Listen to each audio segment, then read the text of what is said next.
アニメ週末のワルキューレ2後編釈迦戦テレビ放送開始記念特番、スタートいたしました。この番組はですね、いよいよ10月の20日からテレビ放送が始まります。もう配信で見たって方もいるかもしれませんけどね、釈迦戦を描いたアニメ週末のワルキューレ2後編の魅力をお届けしていく特別番組です。司会を務めさせていただきます、格闘技には一生縁がないと思います。日本放送アナウンサー吉田久典です。どうぞよろしくお願いいたします。はい、さあそれではですね、本日はこちらのお二人に生でお越しいただいてます。どうぞ。はい、こんばんは。天下一自由な男社会役中村一です。よろしくお願いします。よろしくお願いします。はい、ありがとうございます。そしてはい、第六天魔王ハジュンをやらせていただきました稲田哲です。よろしくお願いします。お願いします。稲田さんが出ていらっしゃった瞬間に実写版感が半端ないですからね。戦ってもね、はいそこそこいけるかもしれない。まあ実際リングで戦いましたからね。ああ、そうですよね。そうなんですよね。もともとご経験があるということですけど、中村さんもそうなんです。あ、すごいな。これ3人並ぶと、たくましさの順にこうやってどんどん上がっていく。感じがめっちゃく示します。同じ人種とは思えない縮尺ですよね。多分そうだと思います。もう筋肉の量とかが全然違うんだろうと思いますが、中村さんも、なんていうんですか、やっぱり胸板たくましい系でいらっしゃるじゃないですか。なんか格闘技とかやられてた？僕は昔ですね、でもやってたのは。あ、やっぱりやってらっしゃった。やってました。柔道と空手とやりましたね。ってことはこの子週末のワルキューレって、僕見る方はそこそこ楽しいなってやっぱ思うんですけど、アニメで描かれた格闘技だなこれはって思うんですよね。いやでもなんか実況中継見てるみたいな気持ちになりますよね。そうですね。この作品は。でやっぱりね、見どころはどこかというと、どっちが勝つかっていうところがね。マッチメイクがね全部もうね、スーパースターですからね。読めないから、全然読めないんで。だって北欧神話の神様と三国志の武将が戦うとこからスタートしてますからね。この作品。つかみの一戦からね、ワクワクしましたよね。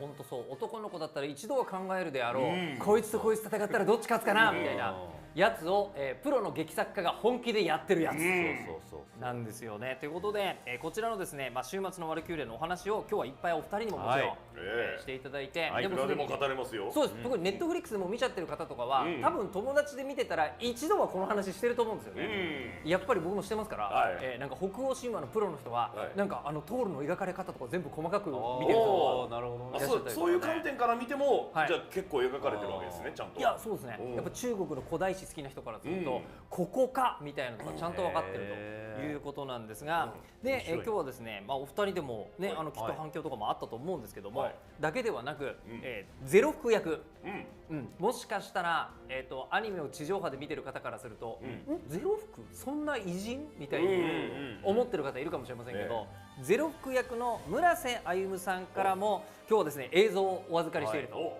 いうことですので、この部分も楽しみにしていただきたいと思います。さあ、それではですね、いくらでもお話はできるのですが、早速一つ目のコーナーに行きたいと思います。まずはこちら、神対人類タイマンガチバトル。なんだ？ガチバトルですか？はい、ガチバトルはもう本当アニメの中で全力で描かれ尽くしているわけなんですが、せっかく今日はお二人に来ていただいているので、ガチバトルが見たいとやりましょう、いうことになっておりまして、やりましょう。そうなんですよ。嫌だな。一応作品の説明もう一度させていただきますと、この週末のワルキューレは神対人類の熱い戦いを描いた作品でございます。1000年に一度全世界の神々によって開催される人類存亡会議、でそこで人類の終末がもうほぼほぼ決定しそうになる。ですけども、その時半身半人のワルキューレ、ブリュンヒルデという名前ですが、沢城みゆきさんがやってらっしゃいますね。神と人類が1対1、対マンで戦う全13回戦の真剣勝負、神対人類最終闘争ラグナロクを提案します。で人類の存亡をかけて神と人類それぞれの代表投手たちが熱い戦いを見せていくということで、この戦いを視聴者の皆さんに体感していただこうということで、中村さんは釈迦役、人類側として今日ですねこちら立っていただきまして、稲田さんは神側、神を背負うんですか、私は。になっていただきたいと思います。で、中村さんと稲田さんにタイマンガチバトルを。よし、いややってやるって。はい、いやすげえなんか絶対風が吹くって。勝てる気しない。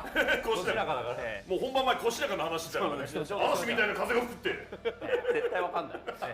今僕はアニメドンキありますか？ドンキ。ドンキね、ドンキ確かに何らかああ、殴れる武器ギターで殴ってくるのもプロレス的で俺は受けて立ちたいな。受けて立つんだ。ベムンドがね、えベムンドっていう新規を身につけてえ戦う僕のやつとかねです。そう人類ギター。あれそうなんだ。あれは結構釈迦に似合いそうだなギターもね。ギター似合いそう確かにそうだね。確かにね。ね、基本的には作品の中では戦乙女っていうね、ねブリュンヒルデの兄弟っていうかそうそうそう姉妹たちが姿を変えて武器になる、それぐらいのことはやんないとやっぱり人間と神じゃね。人間の差がすごいですからね。勝てる元々勝てない。神だけどね。そうなんですよ。願ったからね。そう。願いこの辺のねストーリーもめちゃめちゃ面白かったんで、ぜひまだご覧になってない方はいろんな配信とかでご覧いただきたいと思いますが、すごいですね、いろいろとドンキで撲殺する気なの中村さんとか、そうだよ。すごいね、いろんなこと言われてますが、バンされるから。ええこの配信バンされるからね。この2人が殺害現場が映ったらさすがにね。確かにね、バンされる。だから俺が死ななきゃいいんでしょ。知らなきゃいい。うんいやでも血が出たらダメかもしれない。さあということで血もギュッと止めてね。はい。そうね、いやそれぐらいのことは全然ワルキューレだったらやるよね。やりますやりますっていう感じをいたしますが、で、お二人にそりゃ肉弾戦やっていただけるならば、それはそれで楽しそうなんですけども、さすがにそうなんです、バンも怖いし、はい、危ない。まさかの危ないワーナーチャンネルバンってことになりますから、他に迷惑かかっちゃう。そうですね。なので、今日はですねこちらをご用意させていただきました。はいどうぞ。おや。懐かしいぞこれ。こちらはですね、剣闘士ガチンコファイトおでございます。でこれなんですけども、センサーがついていて、実際にパンチを繰り出すと中央の人間が代わりに戦ってくれると。すごいな。昔はコードでつながったグローブをやってましたよね。ありましたね。ないんですよね、コードが。すげえワイヤレスなんだ今もう。センサーで。センサーでやるらしいですよ。そうなんですよ。でこれを使ってですね、3本勝負をしていただきたいと思います。わかりました。さあじゃあそれではお二人、でもただやっぱり負けるのは週末のワルキューレの仕事でちょっと配信されたくはないですよね、やっぱりね。やる前から負けること考えるやつがいるかよ。出たバカ野郎。出た。僕はももクロを通じてそのセリフを知りましたね。元はアントニオ猪木さんですからね。猪木さんでね。もうそれだけの意気込みで、稲田もうさんは勝つことしか考えてないですよ。務めていらっしゃいますが、中村さんどうですか。まあ僕はね、逆に言うとこういう問いに強いはずなんでああそう確かにか。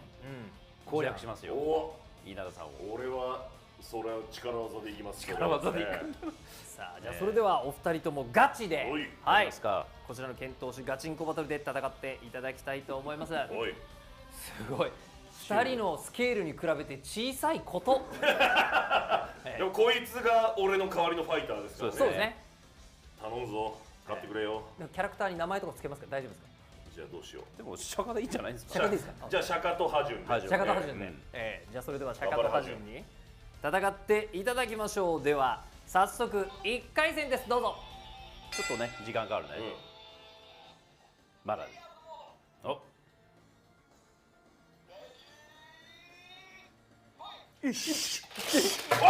あ瞬殺。早い。瞬殺だ。瞬殺で釈迦中村さんの勝ち。ちょっと弱すぎません？ちょっとね、俺もびっくりするぐらい弱かった。今すごいスなんでトレートがいきなり入りましたね。これサイド変えたりします？どっちちょっとかがいい変えてみます？あ、そうですね。あ、こうだな。あ、じゃあちょっとこうやってみましょうか。ひょっとしたらこいつが強かったのかもしれない。可能性はありますね可能性はあります。可能性はありますね。すごい瞬殺早い強い。今のはちょっとね、でも本当瞬殺でしたね。これこそ真剣勝負ですよ。でもすでに問いに強い中村さんはもうこの問いのコツ掴んでる感じですか。いや、そんなでもないんですけど、でもね、ちょっとさっきも触った時もね、強かったですからね、私。そうなんだよな。リハも一回も勝ってないけどな。だからこいつが強いんだよきっと。これでわかりますよ。だからさあ逆にしたんで。じゃあ2本目。はい、行ってみましょう。では第2回戦お願いします。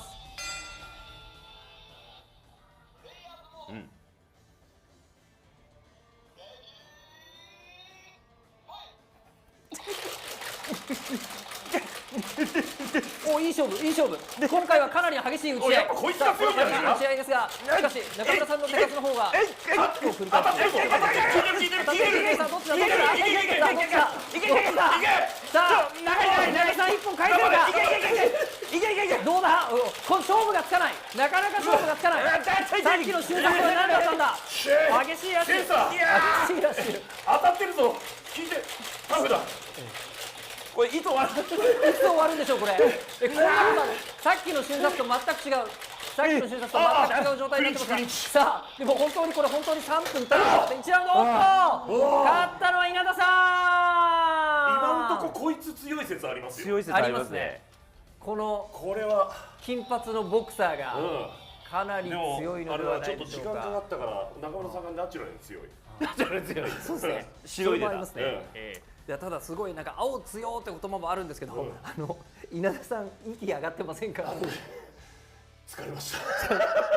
結構ね。結構疲れますよね。結構さっきの激しい瞬殺とは違うとかなりなんかもう見てて本当にボクサーの3分を見守るような気持ちになりますね。なんかセコンドからタオル飛ぶんじゃないかぐらい長かったですからもうね。止めてくれって。判定にしてくれって。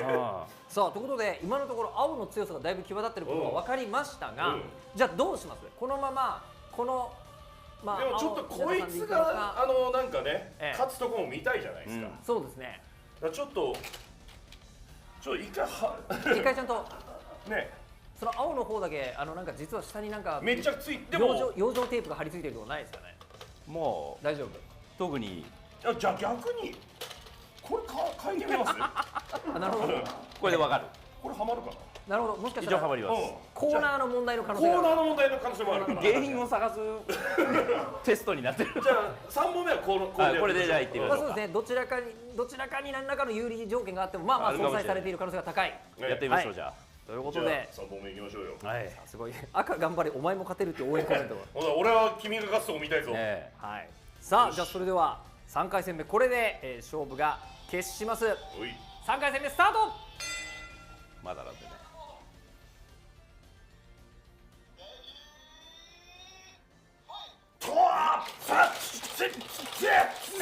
さあリアルな格ゲー、本当に実写版で格ゲーを見ているような。おいい勝負だ。さあどっちが勝つかわからない。赤いけ赤の右が次々出る。さあ赤はただ左が出ない。左が出た。しかし右青は右左ともうめっちゃ入ってるよな。めっちゃ入ってる。どうなる？よし。しかもかなり使っている。さあ聞いてる。かなり最終的に勝ったのは中村さん。勝ちましたね。いや強い。いやしかし稲田さん赤勝てませんでしたね。こいつもっと頑張れよ。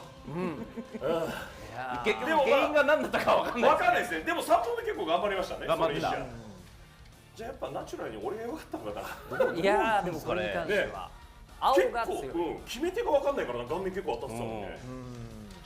まあでも負けは負けですわ。認めますわ。男らしい。ポカした。そして中村さん原因究明になんか随分こうやってるんだ。おもちゃの動きの自体のね。さすが。このセンサーでこれが上がるんですね。この下からポンポンと上がってこうなってるんだ。これおもちゃ系 YouTuber のチャンネルですよね。考察してる。ね、こうなってるんだ。なるほどね。顔が押されると、ここのストッパーが外れるんですよ。それでパタンといくんだ。でここのロックが外れるとパタンでいくっぽいですね。じゃあ強めに当てないと。だからやっぱり顔にクリンヒットさせないとダメなんだ。ジャブじゃダメなんだな。ダメですね。じゃあ原因が分かったところでもう一回やりますか。いやもういいです。もういいです。もういいのはそうだと思います。週末のワルキューレの話したい。そうですね。そうね。これ出てこないってね。いやもう今すっかりねもうお二人としては明日筋肉痛になるんじゃないかなみたいな運動量でしたからね。なんか上半身だけ筋肉痛になりそうです。どうぞおかけいただいてお水なども取っていただきまして、いやお疲れ様でございました。はい、ということで、一応この戦い方でいうと中村さんが勝ってるんで、人類側の勝利。俺天罰食らうかな。帰るとね。神の怒りを食らうかな。もう今サラサラサラってなって日の光の中に吸われていってしまってるかもしれない。神様許して、はい頑張ったよ俺。さあということでですね、こうやって今ガチャバトルしていただきましたけども、さあ実際のところは釈迦とハジュンはどんな結末になっているのか、地上波で見る方はこれからを、楽しみにしていただきたいというふうに思っておりますが、で、今回ですね、初めて週末のワルキューレ参加しようかなと思ってる方いるかもしれませんが、これ本当にスポーツみたいなアニメなんで、途中からでも今までの流れは誰でも解説してもらえるし、原作もあるし配信もあるので、いつでもリアルタイムに追いつける、そんな作品です。その試合だけ見ても面白いですもんね。あ、でも本当そうですね。まあ区切られてますからね、しっかりそこはそこで切り取られてるんで、じゃあそれではですね、一度最新の PV をご覧いただきたいと思います。ではどうぞ。神が救わぬなら俺が救う。邪魔する神なら俺がやる。神の3勝、そして人類の2勝。人類はまた一歩歴史の終わりへと近づいた。迎えるラグナロク第6回戦。さあやろうか。残念ながらあのお方は誰かの意志で動くような玉ではありませんよ。これほど熱い展開はそうそうあるまい。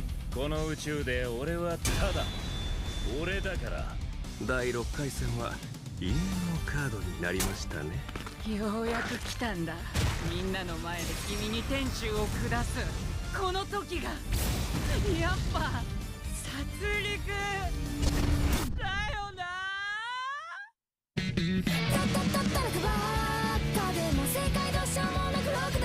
釈迦様にとって人も神も関係ありません。いつも釈迦。なんでみんな僕を見てくれないんだよ。大丈夫だ。お前の思春期俺が全部受け止めてやる。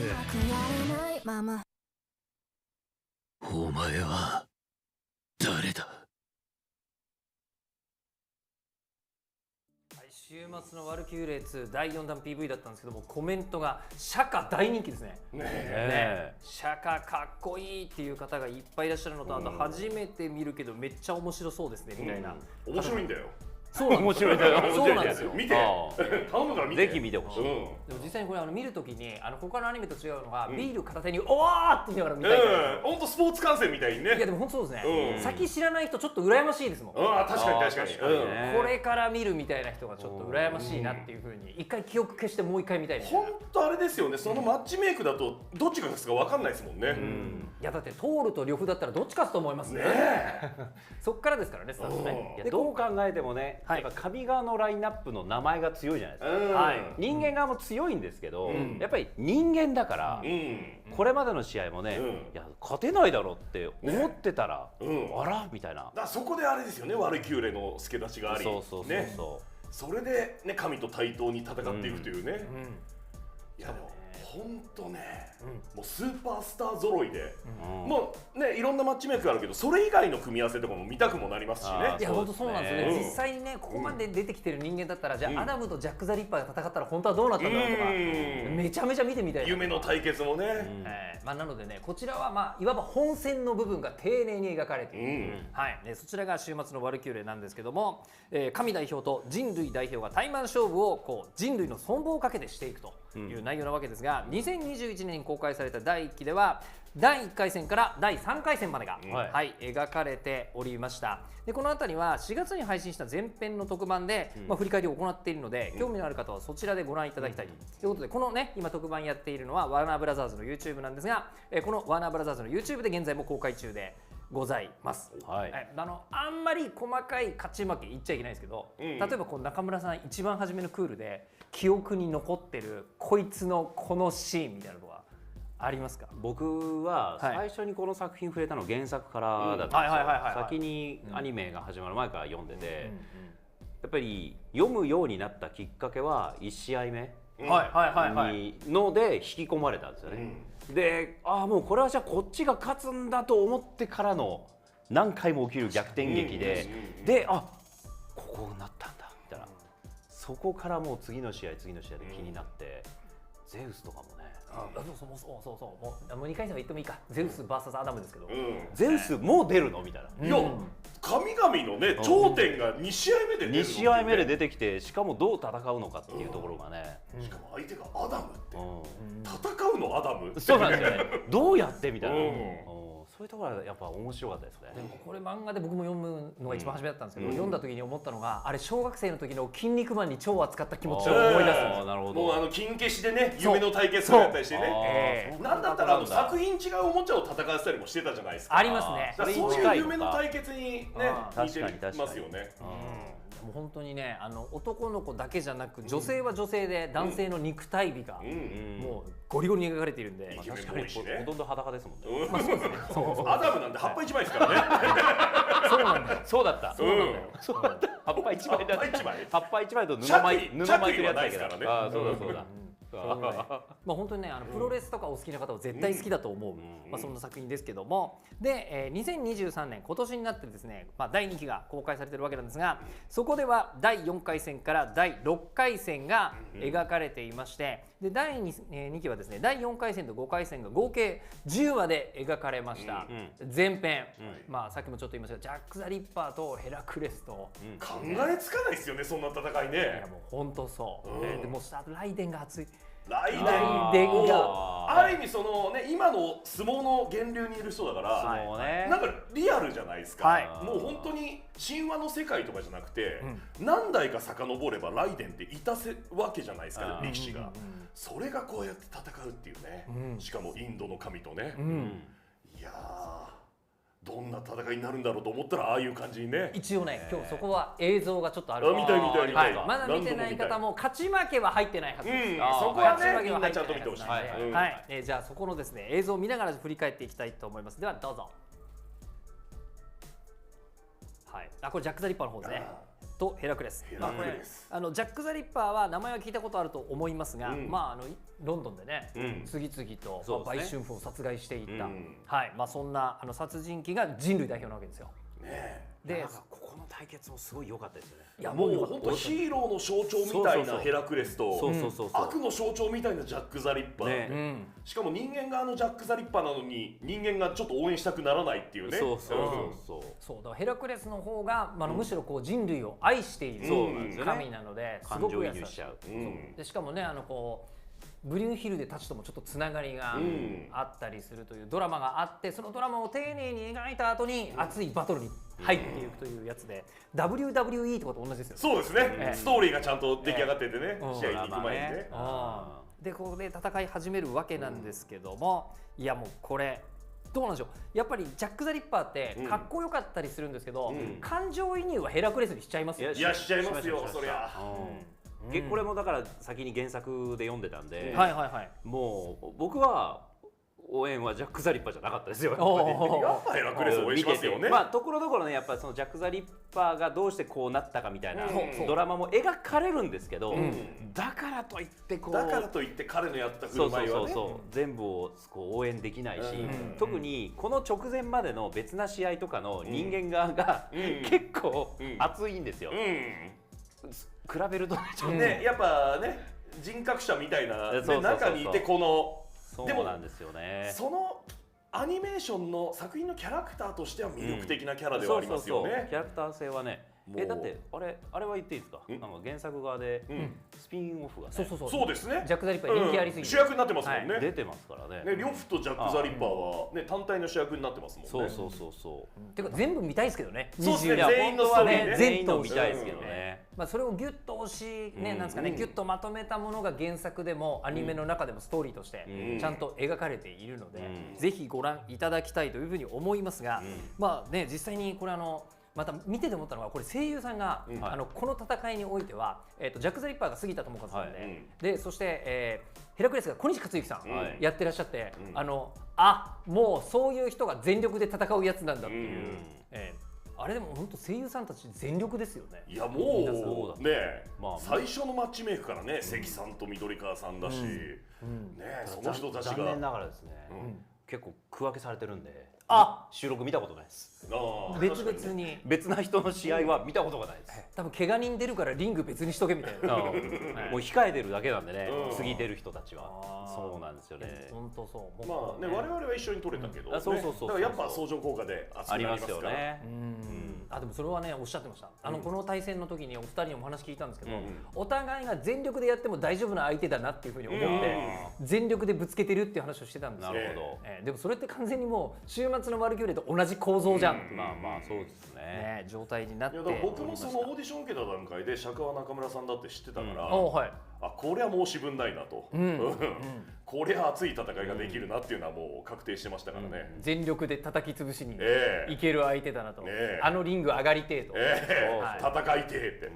だから本当僕も原作から入ってるから、もう出たくてしょうがなかったんで、念願かなって本当出れたんで嬉しくてしょうがないですね。あ、でもやっぱオーディションだったのかってびっくりされてる方いますね。オーディションですよ。あ、そうなんですね。たった2話の出番のためにしっかりとオーディション受けましたよ。たった2話かもしれませんけど、全力であの2話は命削るレベルの2話だとは。本当ね、柄にもなく丁寧に作りましたからね。だからセリフのチョイスも良くて、もう最初の無のところからどんどん熱くなっていく感じの過程を一つ一つ取れたから、もうしっかりと奇をてらうことなくこのキャラをもう自分のキャラかのごとくその時点から演じてみたらたどり着けました。これハジュンがどんなキャラクターなのかも後ほどもうちょっとね、さっきの予告編にも出てないですからね。あ、そうか、そうだそうだね、チラぐらいのね。さあ、ということでまずはそれはなぜそうなのかっていうのも実はドラマがあるんですけど、見届けてください。はい、4回戦でございました。はい、いい試合だった。じゃあ続いて5回戦部分もいきたいと思います。史上最強の力士ライデン多名門対インド116中の頂点に立つ絶対神シバの戦いでございます。どうぞ。はい、いや、このライデン多名門力士がドロップキックですからね、初手が。このさっきのそのジャックの試合なんかは結構奇をてらうというか、トリックがいろいろ仕掛けられた戦い、知恵バトルっていうかね、なってたのに対して、ここはもう真っ向勝負がね、戦いの場も闘技場に戻ってねやってましたからね。いや本当にこれは濃かったですよ。でしかもこの絶対神シバの方ですけど、シバって原作とか読むと一瞬、あれですね、ごめんなさい、1116中の頂点に立つのがシバですね。めちゃめちゃハードな。でこちらの戦いですけど、そのシバの方なんですけど、一回ゼウス出てくる時に出てきそうになってるんですよね。ちょっとね、ありましたね。ゼウスがそれでわしが出るになったんですよね。そうそうそうそう。意外にちゃんと細かく伏線も張られていて、満を持してここで、出てきているわけなんですけど、そうですね、筋肉美誇っているキャラクター多いですけど、一番筋肉美対決だったのはここまではここかもしれない。そうですね、上半身しっかりと、脱いでる2人ですからね。でしかもこの筋肉、そういえばさっき言ってたベムンドはどうなのと、なんかもう武器つけてんじゃないのってかもしれませんけど、ライデンは筋肉を身にまとっています。そうです。あれがこれが武器なんですよ。そうね、何かを持つんじゃなく、素手の力を強めるためのね。でしかもこの2人なんですけど、この2人本当にザ・スポーツ漫画って言っていいバックグラウンドの2人じゃないですか。どっちも勝って欲しかったバトルね、背負ってるものがね、お互いにしっかりあったっていう描写がいいですよね。あと意外とその神であるシバが周りに仲間がいたり、すごく人間味のある中にいて、でライデンが人間離れした存在じゃないですか、子供の頃から。だからそういう意味で言うと、なんか神と人間の対決なんだけど、その育ってきた過程は逆っぽいのがまたね、面白いんですよね。ちなみにでもどっちか選ばなきゃいけないって言われたら、稲田さん、中村さん、どちらの肩を持ちますか？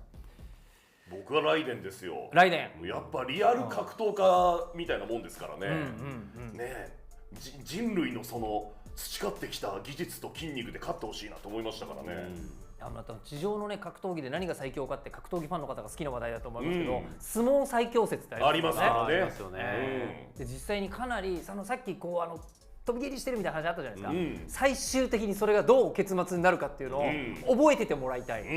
すごくいい終わり方をするんですけどね。ちなみに中村さんはどちら？僕もこれは原作読んでた時にライデンでしたね。あをちょっとこうなんか応援してる気持ちで読んでましたね。これ原作不思議なもんで、人間側応援したくても、敵側が魅力的になって、この戦いだけは神が応援しようとかね。でもそれはありますあります。だね、やっぱ立場上人間に勝ってもらいたいけど、やっぱさっきはねジャックじゃなくてヘラクレス応援するし、ここはね胸張ってライデン応援するしみたいな。そしてね、ライデン日本人ですからね。そうですね。ね、この中に出てくる全世界からえりすぐりの人類をこうピックアップしているんですけど、このメンバーの中では割と最近の方の人ですもんね。そうですね。若手時代的にもね、若手です。若手です。こんなこと言うと何千年のね人たちの中。アダムなんてどうするんですか？アダムなんて人類の歴史分ですからね。家元みたいですよ。一番若い弟子がここで、この人長野の人ですからね。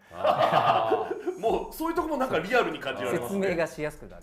ね、新宿のライデンの祀ってある神社とかもすぐ近くにありますからね。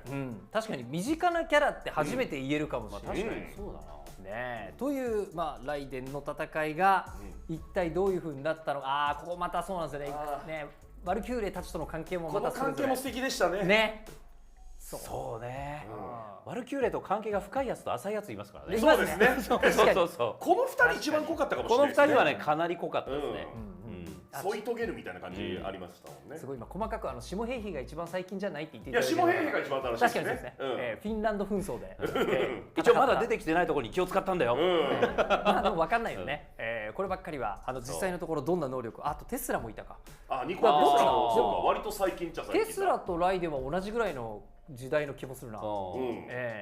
まあでもちょっとライデンの方が前かな。前かもしれないですね。なんかやっぱりいろんな要素ありますね。今歴史好きとしてのスイッチが入りかけましたね。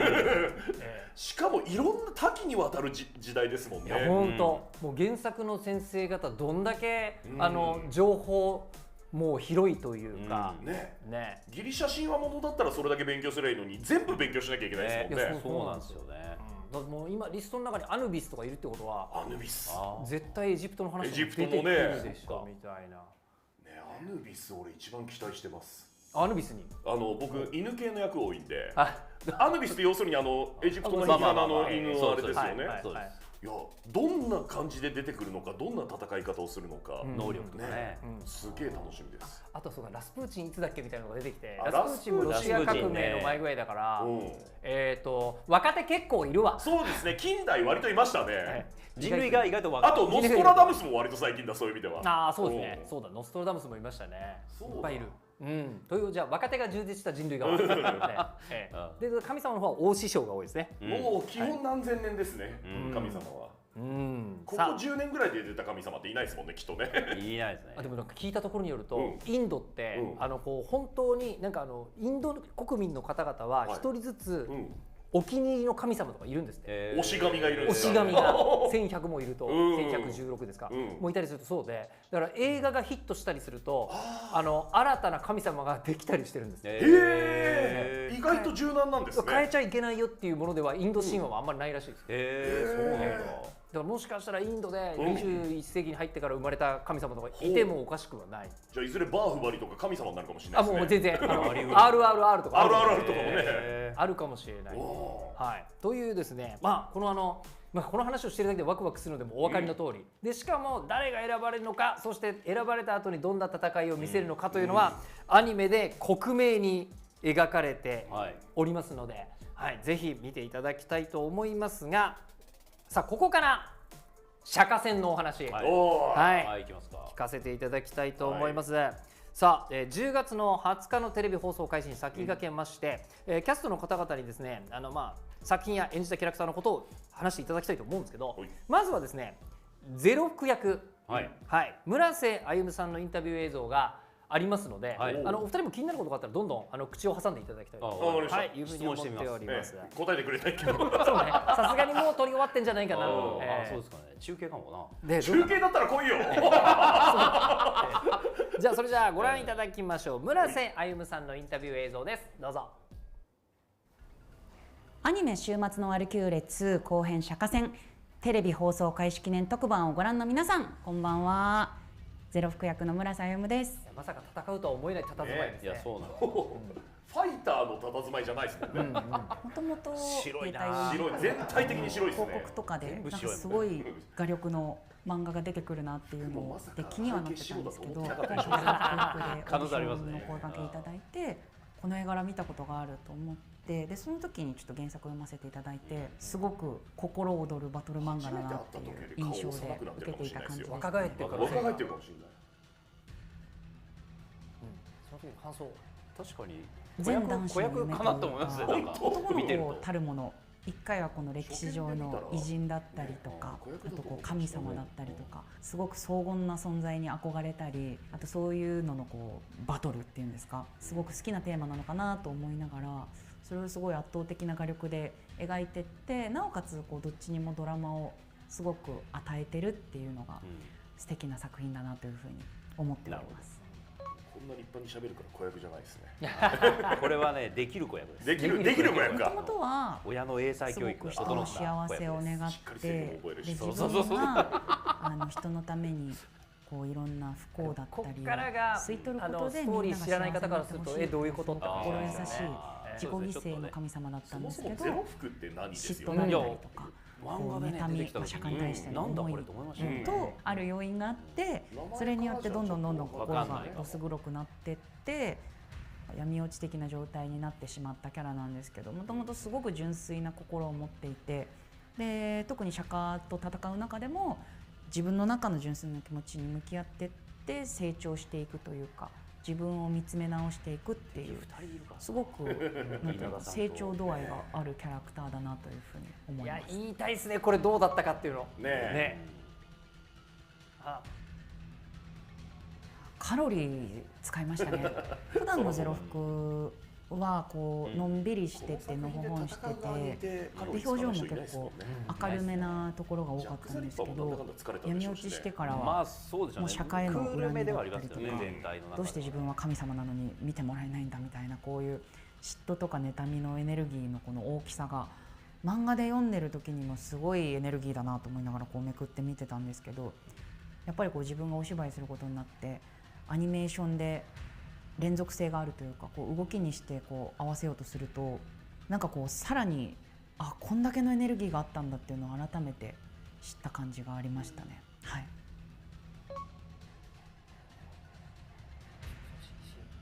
釈迦のかっこよさですね。やっぱり中村さんのそのお芝居もそうなんですけど、一個一個すごく耳に残るというか、村瀬としてもそうだし、その村瀬がやってる時のゼロ服を通じての僕もその時の多分ゼロ服もそう感じてたのが、なんか耳にすごく言葉が残ってよくわかんないんだけど、自分より上なんだっていう存在を見せつけられてる感じがすごくなんか悔しいというか、ゼロ服はこういう気持ちなんだなっていうのをすごく芝居で引っ張ってもらった感じがしてて、それこそゼロ服はわからないけど釈迦が至るまでのストーリーとかも実際にアフレコでご一緒して見させていただいて、見事にこう人間からだんだんと超越していく感じとか、芝居でこうやって表現できるんだなってすごく勉強になりました。はい。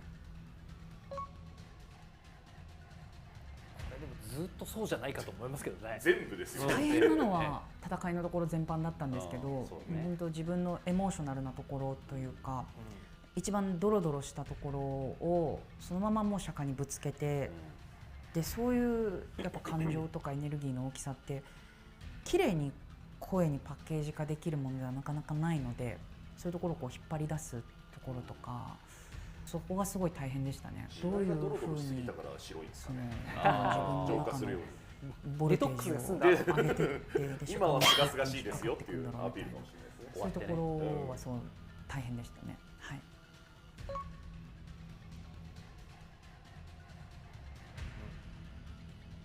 それこそ黒沢智代ちゃんとの収録が一緒で、中村さんともだったんですけど、僕と中村さんとだから智代ちゃんの回が撮った収録順的には早い方だったんで、まだこの声が入ってない状態だったんですね、他の人ので、プロンプって言ってこう他の人のセリフをこう出やすくなるためにそんなにこう気持ちめっちゃ入れずにそこにいない役者さんのセリフをちょっと喋ってプロンプ出すみたいな感じの役割を僕はこうやってたんですけど、その時にともよちゃんがいろんな役を歩夢君がやってくれるからすごい耳が豪華みたいなことをちょっと明らかんと言ってくれて、なんかこの子はすごく天然な人たらしだなと思った印象に残ってますね。はい。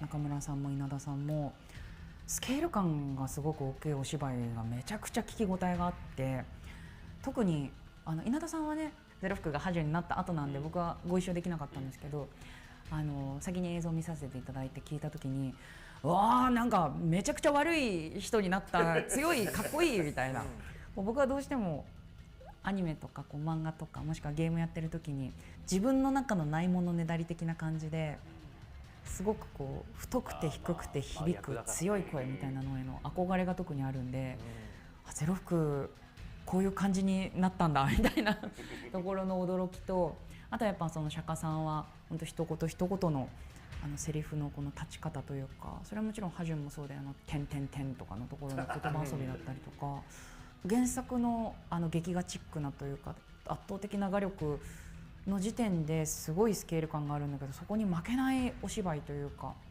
そういうスケール感のすごいお芝居がめちゃくちゃ印象的でしたね。かっこいいなって思いました。可愛がっていくか。質問があるんだ。もしお二人が週末のワルキューレの世界に召喚されたとして、人類代表ご自身のベルンドを出すとしたらどんな感じになるかなっていうのをお聞きしてみたいですね。どんな感じでしょう。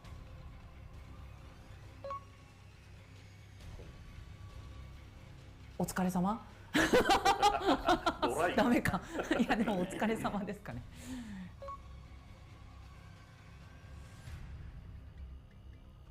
アニメがねこうテレビの方でも放送されるということで、僕だけじゃなくて、いろんな方が本当にこの作品に対してこう魂削ってるというか、なんかみんな結構ハードな目に遭いながらね戦ってるので、そういうところの声優さんの頑張りとかも楽しみにしていただきつつ、あとはこう漫画だけをこう読まれてる方も新しくこう声とかあと動きがつくことによってすごく高揚感をまた得られる出来になっていると思いますので、ぜひ覇順戦もねお見逃しなきようによろしくお願いいたします。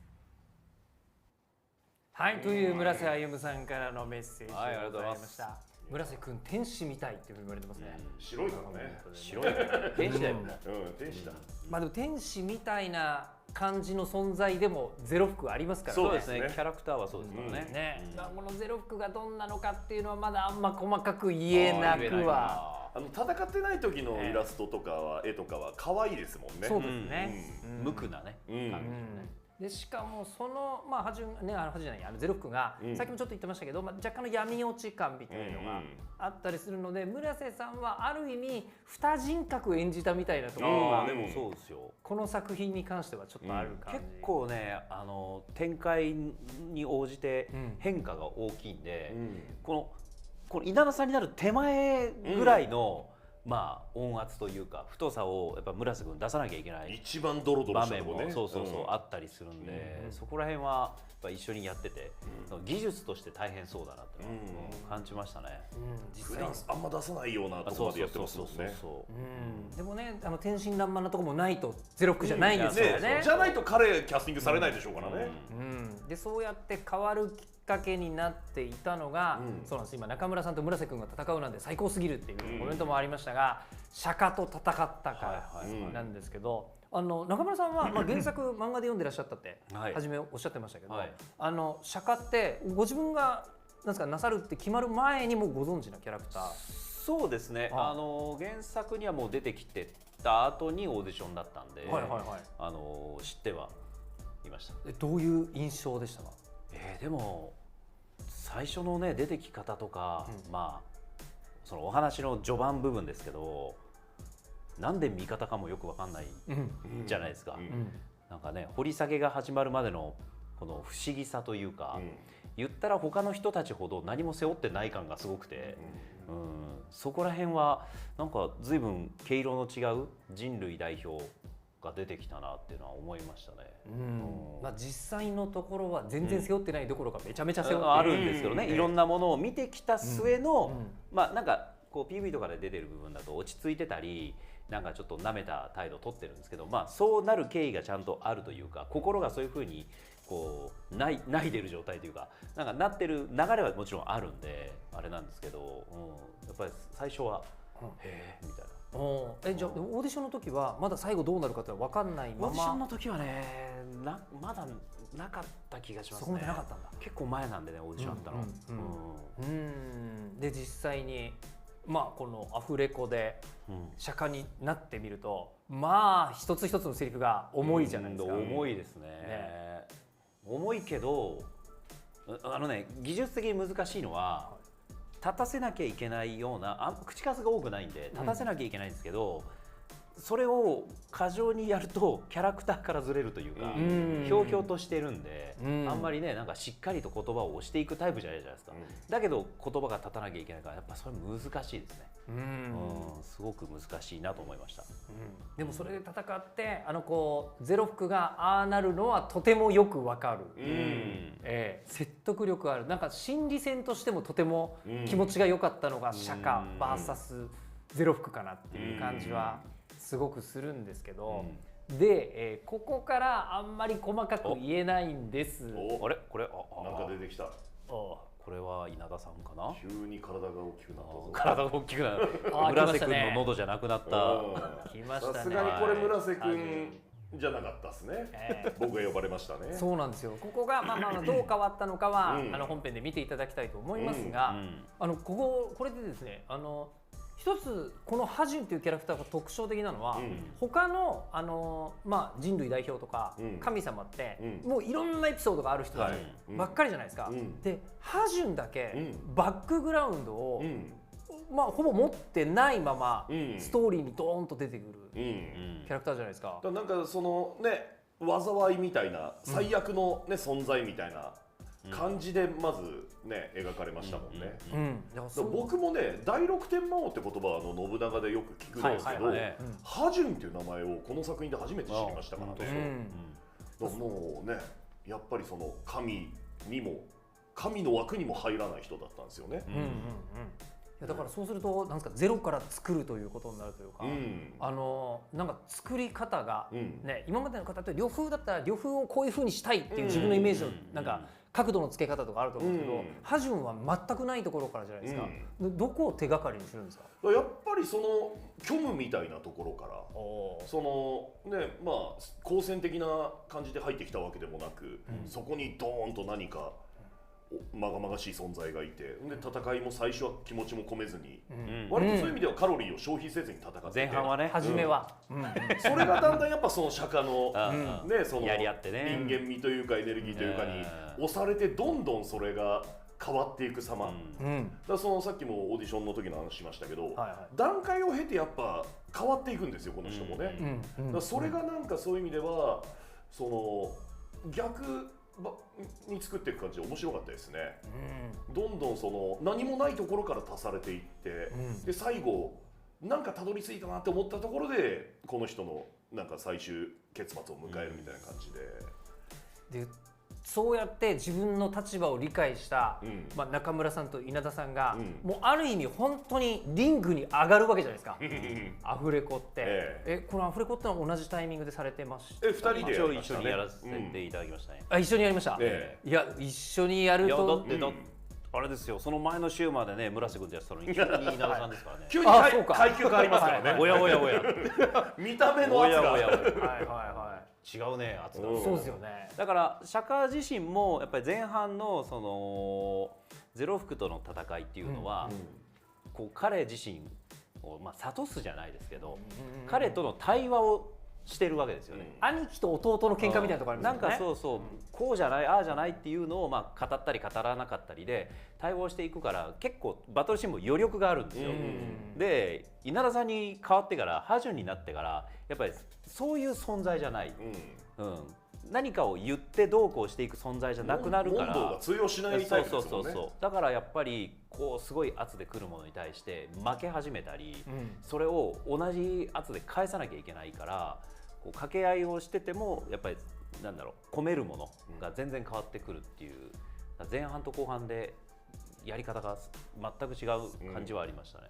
稲田さんは、だからやっぱり最初はそういう意味ではもうある意味そのガンと厚く来てもいなすみたいな、その乗っからないみたいな感じで、もう跳ね返すみたいな感じの戦いが、やっぱどんどんそれが図式が変わっていく様みたいのがね、その収録現場でも感じられて、ある意味そのキャラクターとしてはもうメッキが剥がれていくというか、ね、なんかちょっと弱くなっていく部分もあるのかもしれないけど、逆にそうなっていくと演じてても楽しくなってきて、その中村さんに飲まれていく様とか、ね、それでも跳ね返そうとするところとかも、そのまあさっき2話短いみたいなことも言いましたけど、その中で凝縮されたすごく、ねキャラクターを、ね、演じていくことができたんで、その様も楽しかったですね。特に僕稲田さんと共演させていただく時って、味方とか、なんか近い立場がね、多かったんですよ。だから相対するとこんなに圧があるんだ、嫌だなと思いました。まあ確かに自分が生身で絶対ハジュンと会いたくないですから。そうそうそう。でもそういう意味ではね、そういう味方として戦ってる時とかの手の内とかの分かってる部分もあるから、信頼してこの技を受けてくれる対象みたいな感じはありますし、本当にプロレスラーですね。いや本当ね、信頼関係ないとプロレスラーできないですからね。この全力を受け止めてくれるっていうね。やっぱり事前に関さんって皆さんご自分のこう準備をしてからアフレコスタジオいらっしゃるわけじゃないですか。もう実際に2人で顔を合わせてやったら、やっぱり準備通りだけじゃいけないぞみたいな感じにはありますあります。なりましたか。ありますね。どこのシーンがみたいなっていうのをネタバレしない範囲で。具体的にはね、結構昔の話なんでね。そうですね。しっかり覚えてはいないけど、でもやっぱ見てて、なんか乗ってるなみたいなのは多分分かってもらえる部分あると思うんで、そうだからハジュンもやっぱり前半は本当にね演出的にもクールに言ってくれって言ってても、じゃあ釈迦がこのぐらいでってぶつけた時に結構稲田さんって熱い男だから乗って返してくれる時なんですけど、やっぱりそこはもうちょっと引いてて、まだ引いててくださいっていうのがあったりとか、そういう演出はあるんで、やっぱりそれってアフレコ一緒にやるからこそ生まれるもの、ね、やっぱり人間として聞いちゃいますからね。そうか、ハジュンは人間ではないですから。そうですよ。だからそういう意味ではね、ここまで達観した入りから入るキャラっていうのはなかなか僕ないから、どっちかというと脳筋のタイプが多いんで、うわーの方が多いんで、だからあれですよ、神サイドの方がやっぱりお芝居難しい感じはしますよね。そんな感じしますよね。どっかでは受け流し続けなきゃいけないっていう、やっぱりどう見たって格下と戦ってる意識があるじゃないですか。神様って、これまでのキャストさんも大変だったんじゃないかなと思いますよ。この先もね、まだね、ストーリー的には半分までしか来てないんですよ。そうです。最終的にまだね、全然本当に最終的にどっちかわからないっていう状況で、原作もアニメも今追いかけられる。しかも釈迦が人間が来ちゃったからちょっと計算合わなくなって。計算合わない。今の計算合わないんでね。何試合やるんでしょうね、結局ね。わかんないですね。これからどうなるか。はずなんですよ。で、そして先ほどですね、村瀬さんの VTR の中で、もしベルンドを自分が出すんだったら。これもキャラクターとは関係なくですけど、どんなものを出したいかってお伺いになっていらっしゃいましたが、どうですか中村さん、こういうの出したい？僕はね、ロケットランチャーですね。もう近づきたくないんで、まず遠隔で、もう遠隔で、もう近づかれたら諦めるんで。そうね、近づいたらロケランですね。確かに後ろから気がつかれないようにやっつける方がないですよね。ファイトって言われた瞬間に撃つんで。ね、戦わなきゃいけないですもんね。戦わなきゃいけないんで。じゃあ稲田さんは。いや、そう人類側ですよ、だってもう。人類側ですね。でもやっぱりね、そのプロレスをやらせてもらった身としては、やっぱそれをちょっと増幅したい部分あるんで、なんだろう。やっぱライデンみたいな肉体肉体を強めてほしいってなりますね。マスクとかどうですか、マスク。マスクかぶったら全体強くなる、めちゃめちゃ強くなる。それいいですね。いいですよね。ちょっとプロレス的なねテンションも上がるし、それ素敵です。マスクいいですよね。もしかしたらハジュンがマスクをかぶって人類側で参戦みたいな。人類増え続ける。コーナーポストの上でね腕に出してかっこいい。いるかな。さあということでマスクいいねとね言っていただいている方もいますが、あっという間にもうお時間が近づいてきてしまいまして。本当喋れるぞ。いやだからいくらでも喋れんだってこの話、この作品は。まだ喋りたい。これはだってネタバレを封じてこれですから。そうですよ。これね本当にお互いにねビール飲みながらピザ片手にやりたいんですよ。この作品は。ということでアニメ週末のワルキューレ2後編釈迦戦のテレビ放送開始記念特番の、そろそろ終了に際してお知らせをさせていただきたいと思いますが、まずはですね、アニメ週末のワルキューレ第1期と第2期の前編は各種サービスで、配信中です、で詳細な配信プラットフォームのリストは公式サイトをご確認ください。で第2期の後編、もう今日のでもうやべ気になっちゃって最後まで待てないよテレビ放送という方は、Netflix で第2期後編は独占配信中ですので、すぐ見れますからね。そうなんです。ぜひチェックしてみてください。さあそして釈迦戦を描いたアニメ週末のワルキューレ2後編釈迦戦、2023年10月の20日からテレビ放送開始でございます。もう本当そうですね、来週には見られるということになりますが、東京 MX で毎週金曜24時30分から、 MBS で毎週金曜26時53分から、BS11 で毎週金曜24時30分からとなっております。MBS での初回放送は27時08分からとなっておりますので、まあね、初回はよくあることですよね。お気をつけください。でテレビ放送で副音声企画があります。そうなんです。あ、やられました？だいぶ前に撮りましたね。多分今日喋ったことも喋ってます。同じこと言ってるかもしれないけど、だいぶ前だから勘弁して。面白いですよ。格闘技の副音声って本当に聞きどころの一つですからね。あとそこでは僕村瀬君と喋ってると思います。ああ、なるほど。それもあるんですね。その組み合わせ面白い。ようやっと会いました。確かに僕も村瀬君と喋ってるやつやってますね。ということでこちらね、リモコンで副音声に切り替えていただくだけで毎週異なるキャストの方々のオーディオコメンタリーが聞けてしまうというスペシャル企画ですので、こちらも合わせてお楽しみください。でさらにですね、アニメ週末のワルキューレ2がスマートフォンアプリ LINE レンジャーとコラボ開催中です。ゲームですってね。確かにこうやって見るとジャック・ザ・リッパーも怖くなくて可愛いですね。ね。ってことで10月の31日までですので、ぜひ遊んでいただきたいと思います。そして原作情報です。原作週末のワルキューレは月刊コミックゼノンで好評連載中です。これでも連載であの絵のクオリティって本当にすごいと思うんですよ。すごいですよね。今もう本当1巻から今もう19巻まで来てるんですけど、どんどん上がってるんですよ、画力。そうですよね。本当にすごい。この表紙の絵まんま動いてますからね。そうなんですよ。本当各コマこのクオリティです。原作週末のワルキューレは月刊コミックゼノンで好評連載中なんですが、10月25日発売の月刊コミックゼノンでは書き下ろしのジャック・ザ・リッパーとヘラクレスのクリアファイルがついていると。マジか。はい、いうことですね。ぜひこちらの方は実物で手にしていただけると、まあもちろんサイトとかでもね読めたりもしますけどね。やっぱ付録欲しいですね。いいですよね、実物。でコミックスは現在19巻まで好評発売中で、11月20日に第20巻も発売となりますので、はい、ぜひチェックしていただきたいと思います。それではあっという間でございますが、最後に一言ずついただきたいと思います。では稲田さんお願いします。はい、もうご覧になっていただいた通り、本当僕この作品大好きなんで、まだまだ喋り足りないですけど、もう本当楽しかったです。そして一応ハジュンという役をやらせていただけてね、本当に嬉しかったし、でここで一応出番は終えますんで、ここから先は皆さんと一緒に週末のワルキューレを楽しむ仲間です。一緒に楽しみましょうということで、また会いましょう絶対。